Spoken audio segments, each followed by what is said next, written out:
the snappy dresser like Poe He was. sure was. He was, and Those in all the pictures look pictures you amazing. see of him, he's always like so put together. But they said he was like that Yeah. all the time. Like he was never seen.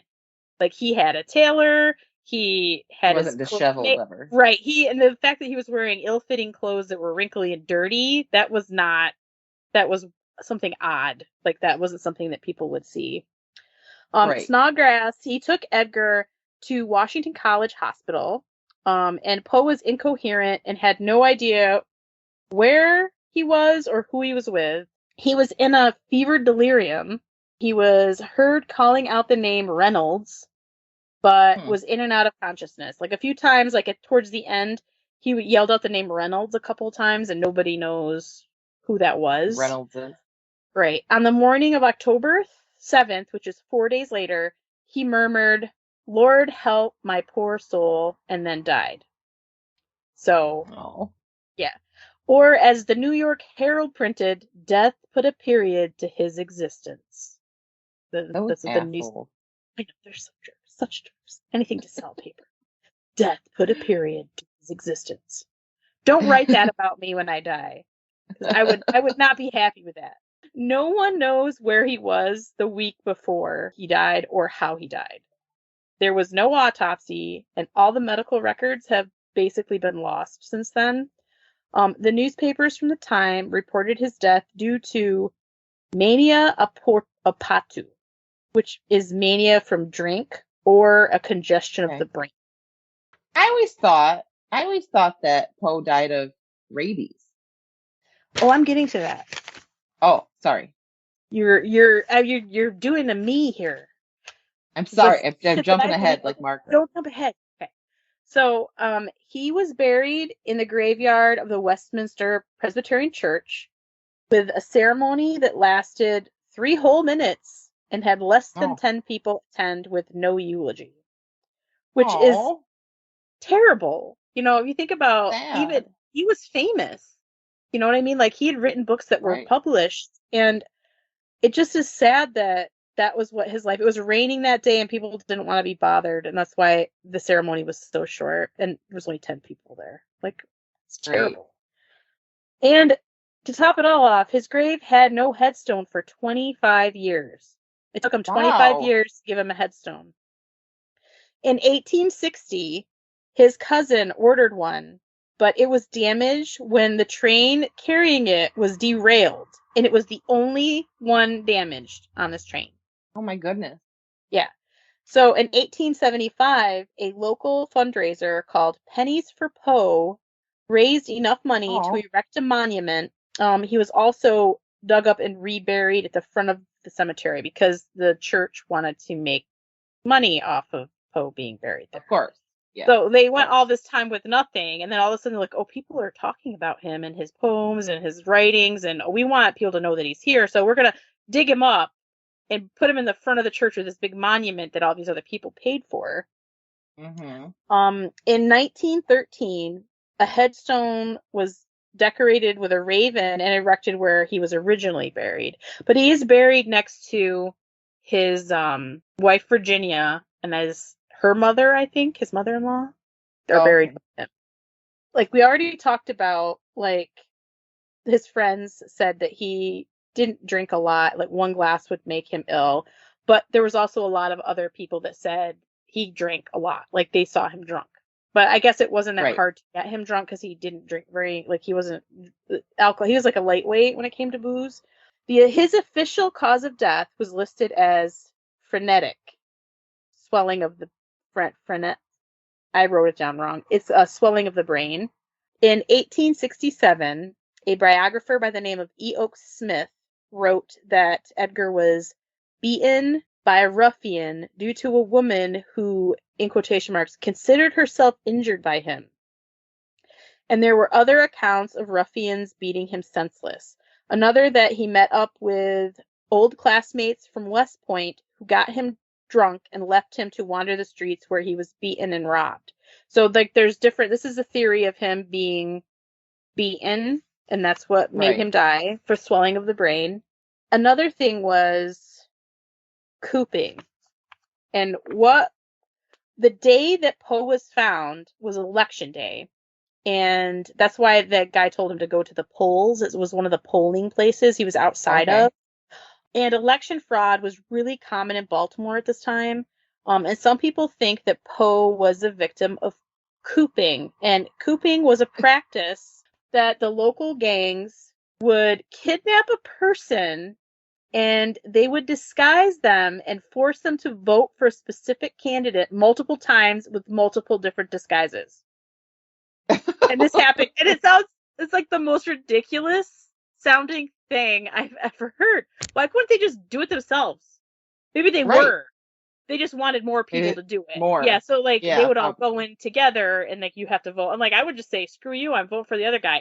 Just to like, Right. but they would beat them and then disguise them and threaten them and make them go and vote, and they'd go to different polling places and make them vote for different people. That's crazy. And another thing that they did at this time, after voters cast their vote, they would be given alcohol as a reward. So if you'd go to your Oh, polling place, good. you'd place your vote, and then they'd give you like a glass of whiskey afterwards. So that I would like the that. like yeah, they said that this would explain his strange clothing and the alcohol poisoning. Like he's wearing weird clothes because these people forced him to get dressed up, and then Right. he was drunk because he had to keep drinking alcohol. He didn't have Drinking to, alcohol. right? But they're like, that's why it was weird. And in the 1870s, J.H. Ingram, who's a biographer of Poe, was said to have received several letters that blamed Poe's death on a cooping scheme. So, like, a lot of these people who are writing biographies were doing it within like 20 to 30 years after he died.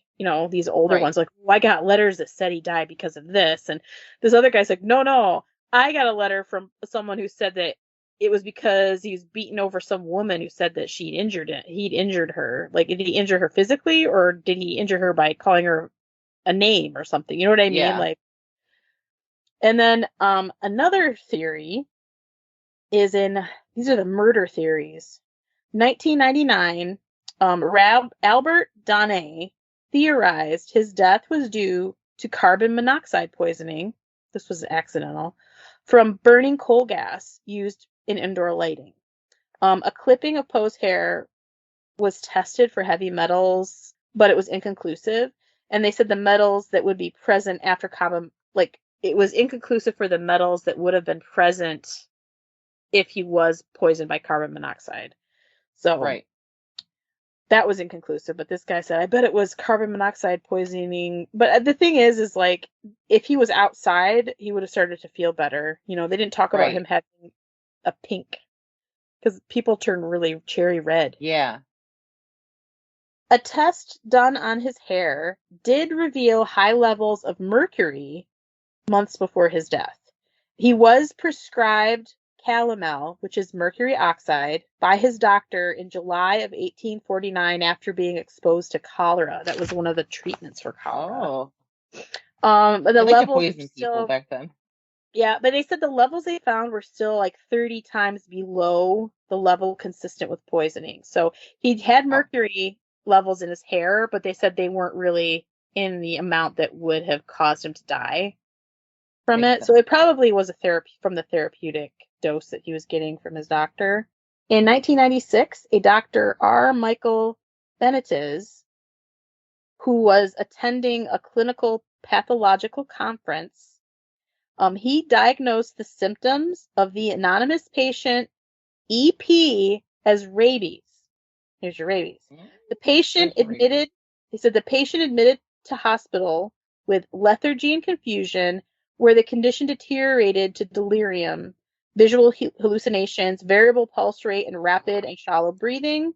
His death was within 4 days at onset of serious symptoms, which is like along the same lines as rabies. Like all the symptoms, like he went to this conference and they gave them anonymous names and symptoms, and they were supposed to try to diagnose what the person had based on the symptoms that they had. And he said, Right. this guy had rabies. I'm like, well, that was Edgar Allan Poe. They're like, what? They're like, they did that because a lot of people before then, they had the assumption that he died from alcohol. He had Right. alcohol poisoning. So like when you hear it, you'll fit that to the like Edgar Allan Poe, like, oh Exactly. no, yeah, that's alcohol poisoning. You don't really think about it. So it's kind of cool that they did that. It cannot be Yeah. confirmed to have been rabies without a DNA test. So they basically would have to exhume his bones and do a DNA test on his bones to see if he did actually have rabies. Although it is reported that Poe was drinking water while in the hospital, and most like people that have rabies are hydrophobic. Yeah. But they said when he was in the hospital, he was drinking water. So I don't know. It's like one of those things where it fits, but it doesn't at the same time. Right. Well, The everything they've said so far does. It's the same way. It fits, but it doesn't. right, the most recent theory is that it was a brain tumor, which could have influenced his behavior. When the statue was erected for Poe on his and his grave was moved, it was said that the coffin fell apart. I mean, this is 25 years after the fact, right? When they were trying to remove it, and a worker commented, like the coffin fell apart and his remains were kind of scattered on the ground. It was mostly bones at that point. But the worker commented that when he moved the skull, it sounded like something was rolling around inside of it. Ew. And at the time, they're like, oh, it was probably just his brain that got dehydrated. But we know now the brain's like the first thing that decomposes in your body because of what it's made of. That doesn't really happen. Like your Oh, I didn't know that. yeah. It is said that a New York physician told Poe that he had a brain lesion from his adverse reaction to alcohol. So in Poe's history, he had a physician in New York that said he had a brain lesion due to his Oh, drinking. So maybe it was a tumor, you know. Um, could they be. also thought it could have been the flu, that he had the flu and it progressed into pneumonia. And the night before he left Richmond, he visited a physician for illness. And his fiancee Sarah said he had a fever and a weak pulse, and the doctor told him he was too sick to travel, but he did anyway. So that's also Oh, another thing that right. it could have been. The author John Evangelist Walsh, what a name, huh? Wrote in Yeah. his 2000 book, Midnight Dreary, The Mysterious Death of Edgar Allan Poe, that the brothers of Sarah Elmira Royster Shelton had murdered him, that they followed him from city to city and ended up murdering him. Or he could have simply died from phrenitis caused by encephalitis or meningitis, like his physician stated. So, Right. which is possible. He could have had meningitis. It could have been Yeah, I was anything. just gonna say that. Nobody knows. In the 1940s, and every year for about 60 years, a cloaked figure could be seen in the early morning on Poe's birthday at the original grave. He's seen to raise a glass of cognac, take a drink, and leave the bottle with 3 red roses. Oh, So, and it's like can be dated back to 1949 because it's mentioned, which was 100 years after his death, in 1949, and it was in a newspaper. They wrote about it. This cloaked, mysterious figure with a scarf over his face, and nobody ever saw who he is. In 2007, a 92-year-old Westminster church historian named San Porpora claimed it was him and that he invented it in the 1970s to generate interest in the church. But because the newspapers reported it as far back as 1949, they kind of said that this guy was lying. right. But I mean, he was also 92. Maybe he had his years wrong. Yeah. Could have He's had definitely slight old enough to dementia. have done it. And the last time that they call him the toaster was seen was in 2009, and it would have been because he always wanted Poe's birthday. It would have been Poe's 200th birthday. It was the last time anybody saw him at the grave. Like he's Oh, disappeared. So nobody really knows who this man was or why he did it. He was probably just there's a lot of fans of Poe, and yeah. there's like a whole fan there's fandom around him. He has like a whole huge following, and there's all these Poe societies all over. It's just funny. Right. All I kept thinking of was the Gilmore Girls when they hosted the Poe Society, and the two Oh, guys right. both read the Raven, and they had a Raven there, and it's like, oh, I have an interesting story about the Raven. Charles Dickens wrote a serial novel called Barnaby Rudge, and it features